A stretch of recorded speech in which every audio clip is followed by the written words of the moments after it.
Okay, I think I've had enough. Like, girl, my creative stage is filled. So I don't know if you've heard of Crypt TV before, but it's basically a YouTube channel that like has like a bunch of little shorts that are like usually really disturbing and creepy and like super cool. At least the first 10. But then once you continue binge watching them, they slowly get more and more realistic and creepy, and then you're like, I'm done. And that's my stage right now. So like, yeah, I am pretty creeped out. I'm not gonna lie. Like the first couple, like, oh, this is cool, this is neat, and then like the 20th, like, or the 10th one, you're just like, okay, this is fucking with my head now. Yeah. Plus, like, their FX are really creepy and realistic and like gross, and I'm like, ugh. And a lot of the ones that have like the females in them, which are the ones that I'm like drawn to, because I don't know, I'm a girl. I don't know why. I'm drawn to like horror movies with like female main characters. It's weird. But anyways, as I was saying, just like a lot of the ones that have female main characters, like a lot of them like have this like vendetta against men, and like it's like to the extreme level, like killing and like really gruesome killing. Like this one girl like shoved her fist down one guy's throat, and then her next like victim, which was her abusive father, she like tore out his voice, like his throat, like his larynx, or his what is called esophagus. And I was like, jeez, Jesus, like how and then I was watching this one with this girl who's actually really hot. Like, I'm not even gonna lie. Like, she had like this like lacy dress on, and like she had this like mask on that was really cute and lacy and red too.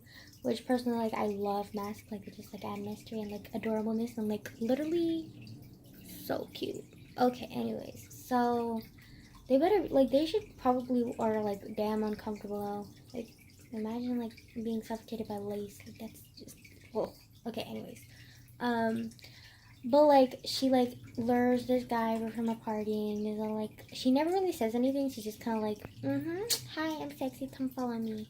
And at first I thought it was gonna be like a siren story or some shit, or like maybe a banshee, but no, she just came like took him into her house, and then she like chloroform, which is like a drug that like a lot of kidnappers use, or like supposedly use, because like it's a drug that knocks people out, and like she used it to knock him out, and then she like tied him up with like chains in her little like dungeon or some shit. And you could kind of tell what she wanted to do with him, because you could see this giant long saw, and then when she was reading, and you could see in the book that she was reading a book like on like ancient like torture methods, which if you don't know, ancient torture methods were brutal. And like this specific one was like a giant saw, and they just kind of like saw it back and forth down the center of a body. And I imagine it'd be especially painful for guys, because like they've got their balls and they're like the penis like right there, like so you could already tell that's what she was planning to do, and then she did it. And I didn't think they were gonna show much aside from blood, but they actually showed a lot, and I was like, whoa, that's disgusting. And then she took off her like little mask, and it was like this like grotesque, like almost like tumor-esque thing that was replaced her mouth, and like she didn't have a mouth, and it was disgusting. I'm like, yeah, I really doubt you want to be sucked off by that bitch. Like, that's disgusting. I really like, ugh. Yeah.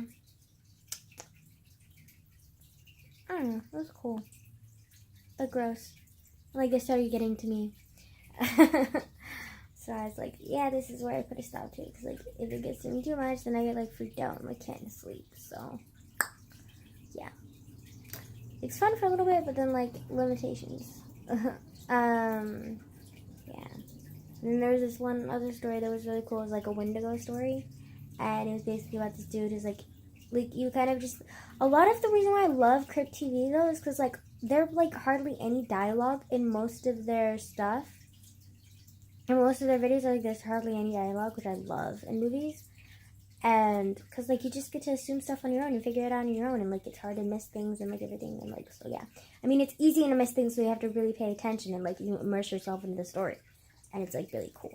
Anyways, so I was watching it, and like usually they're pretty short. Like I think the shortest one was like a minute long, then the longest is like maybe 15, 16, I don't know, but like usually they're pretty short. And so this one that I was watching is basically about a Wendigo, which if you don't know what a Wendigo is, like they're basically like an old myth, basically like forewarning people about like cannibalism, and like how if you turn cannibalist, like you turn into this like deformed monster that like has to eat people, and like they're usually like really skinny, and they're like hairy, and like their mouths are kind of like elongated and like have like really large fangs, and they have claws, and they're like very angular and skinny, almost always looking starved.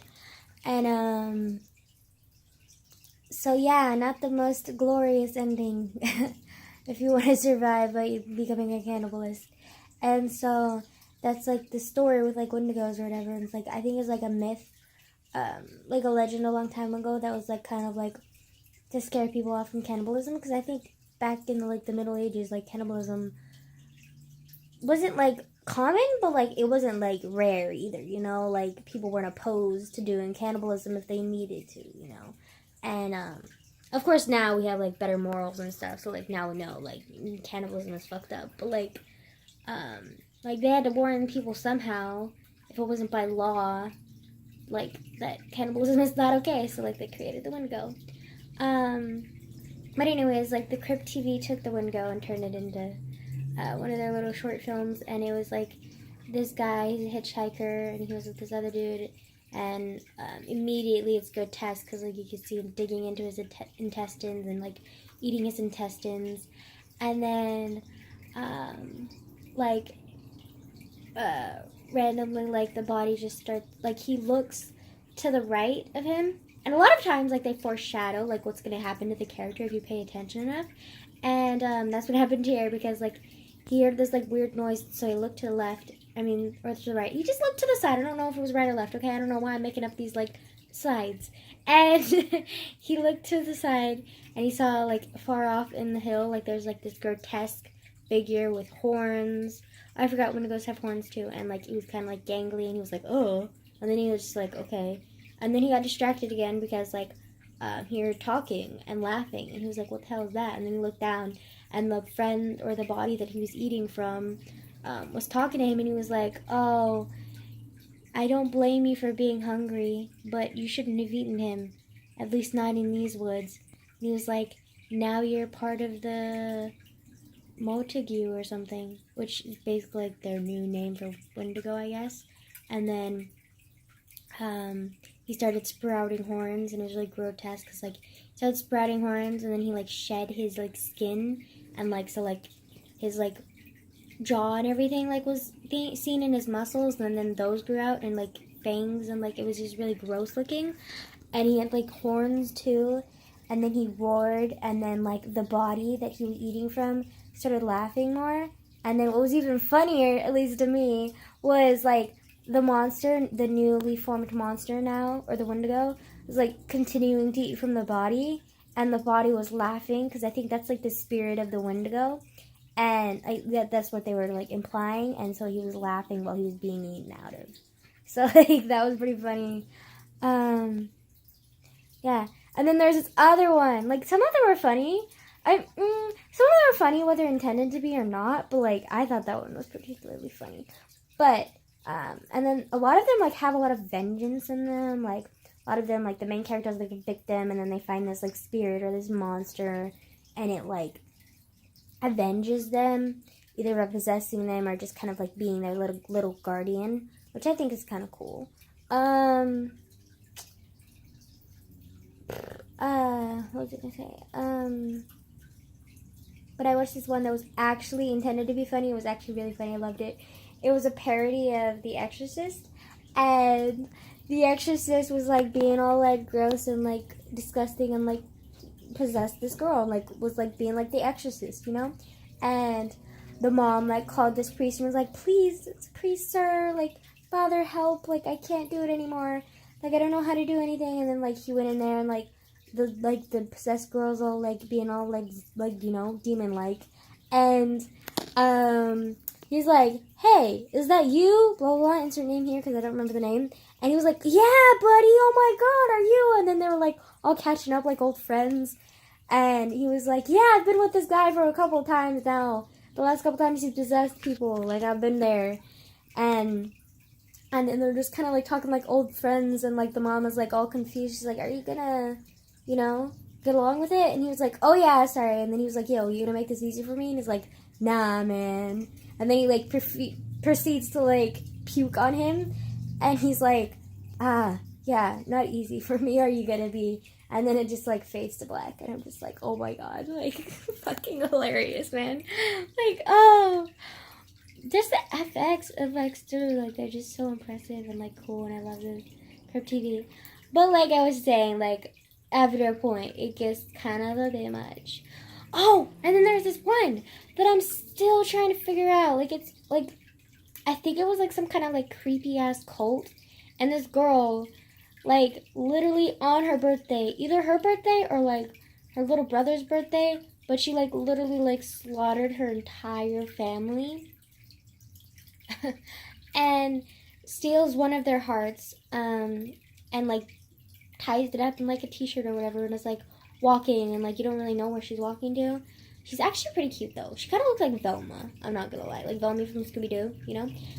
She's got, like, the bob and the bangs and the, like, the Velma glasses. She's cute, though. Okay, I'm not gonna lie. Like, if Velma was a real fucking person, I would hit that, like, hardcore. Like, hi, sweetie. Like, Okay. Enough of that. Shiny, too, maybe. Maybe. Maybe. Anyways, so... I was gonna say definitely not Skippy because that's bestiality, but like that's fucking obvious. But like neither the redhead girl or Fred the blonde dude, because like they're just like the redhead is such a bitch and a know-it-all and like just Miss Perfect, and then Fred is like literally like Barbie Ken doll and like fucking annoying ass and like always has to be the leader. So like nah, fuck that dude. Like I ain't fucking either of you. Velma though, yeah. For sure. Okay, anyways, going back to the girl who looks like Velma. And she, like, literally slaughtered her whole family for, like, I think it's this cult because she's, like, walking through this apartment. And then she, like, ends up following this guy. And they're really rude to her. Like, they kind of just ignore her except for this one guy who just kind of, like, snatches the heart from her. And then he puts it, and there's, like, a group of people, and they're all kind of all, like, uber serious, cult-like, you know? And in the middle of their little circle is, like, various body parts. So there's, like, which, I don't know how they fucking do this, but they had, like, a little woman's head. They had a man's, like, torso/chest.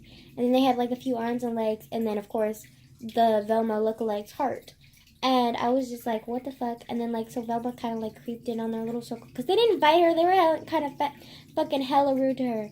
And then, but she got kind of, like, her revenge against them. Because, like, they were, like, summoning this, like, demon or, like, this devil or whatever. And, but, like, beforehand, like, she saw, like, visions of, like while they were, like, chanting or whatever, because they started chanting, and that's how I knew, like, oh, they're summoning some shit, Jesus.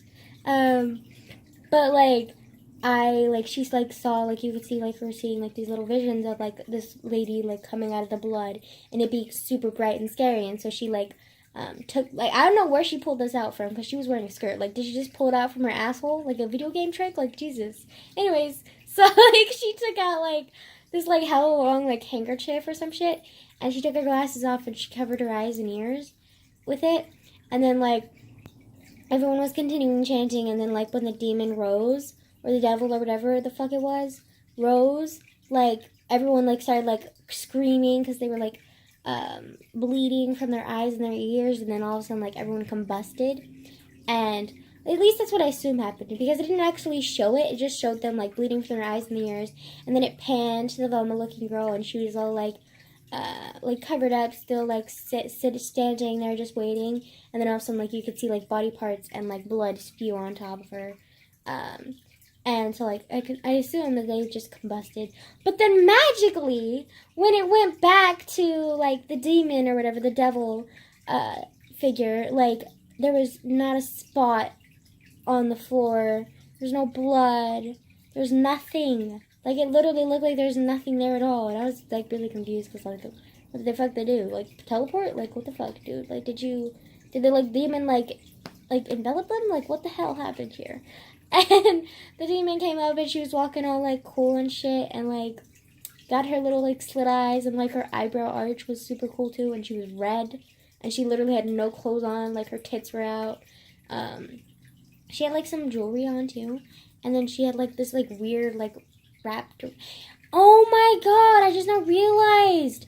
It was probably the t-shirt! It's probably the t-shirt that wrapped around the heart that she used to, like, cover her little vagina and booty. Like...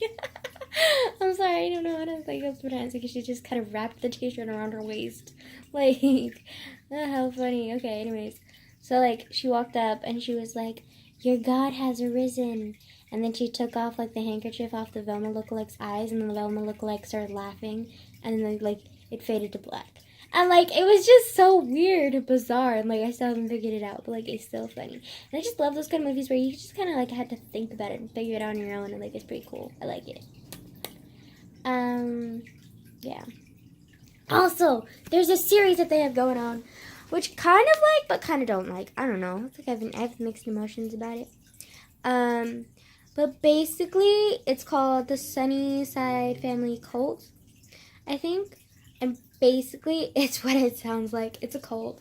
And the main character, Taylor, she's this little girl. Well, in the beginning, she's this little girl who, like, has no idea that her dad basically is, like, the preacher of their whole little cult shit, and, or the leader, whatever.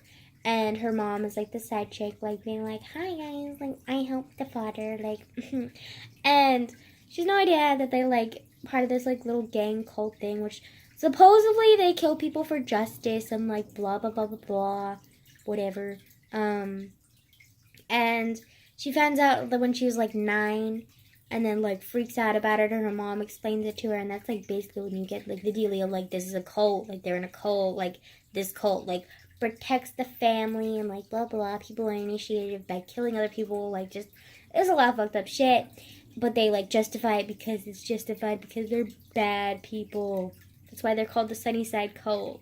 Like, they're good people, like, whatever. And then it pans up to, like, when she's, like, 13, and then, like, she really wants to, like, join in the cult. And, like, her dad is, like, fine with that because, like, you know, he's kind of a bloodthirsty prick. And her mom was like, no, I want to keep her innocence.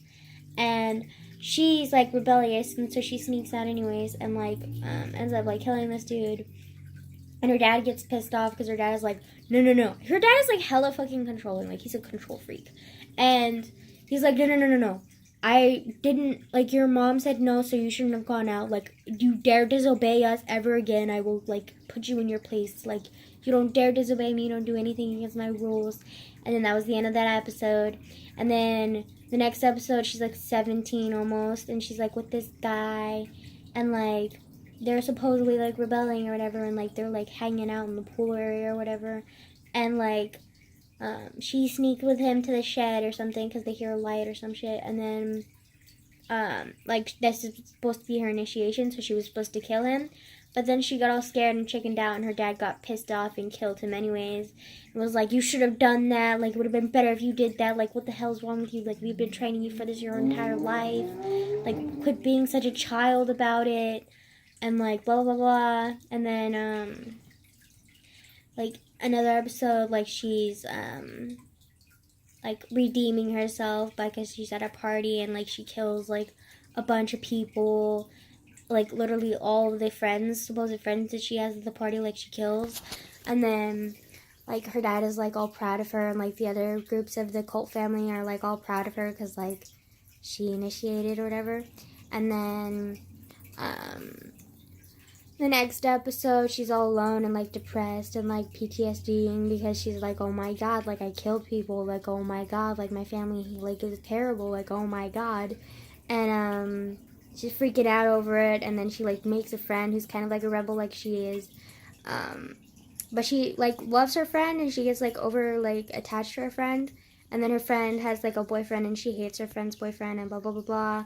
Cause like her boyfriend is kind of stealing her time or whatever, jealous, like literally me, like though, like literally me, like she even has like a vision of like stabbing him to death, and I'm just like, girl, me, like, girl, this is so mean. Like I get jealous over the stupidest reasons. I'm like, I don't know. Yeah, imagine people do sometimes, but like not actually imagine, like just kind of like think about it a little bit, like vaguely, like it's not like I like go into full detail. Like I'm not a psychopath, guys. Like I'm not a psychopath. But yeah, so like that was an episode, and then like she ends up like meeting this teacher or whatever. And at first I thought it was gonna be like you know like the stupid like romance shit, like where like there's like forbidden romance between a teacher and a student. And I was about to be like, hold this video, no.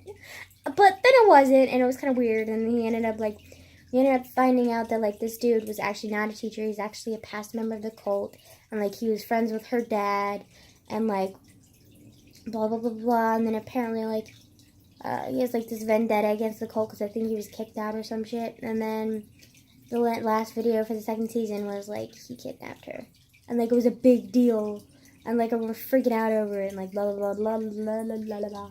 So, like, I'm looking forward to future episodes. Like, I don't know when they're gonna come out, but, like, there are future episodes coming. So, like, I'm excited about that. I'm like, I love Crypt TV. But, like, at the same time, like, you can have enough of it because, like, it gets to you a little bit. Like, if you watch too much in a row, like, you kind of, like, start being paranoid and you're just kind of like, yeah, we'll, like, look around, check out the corners, you know.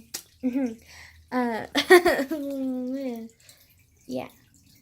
But other than that, Crypt TV is pretty cool. I like how imaginative they are and like stuff, and they like express so much without even using words, which is cool, I think. Okay, gonna talk to you tomorrow after I've had summer school, and then after I've met my cousin. I'm like, oh, I'm so excited to meet my cousin. Like a blah, like it's gonna be so cool. Love my cousin. Okay. Bye.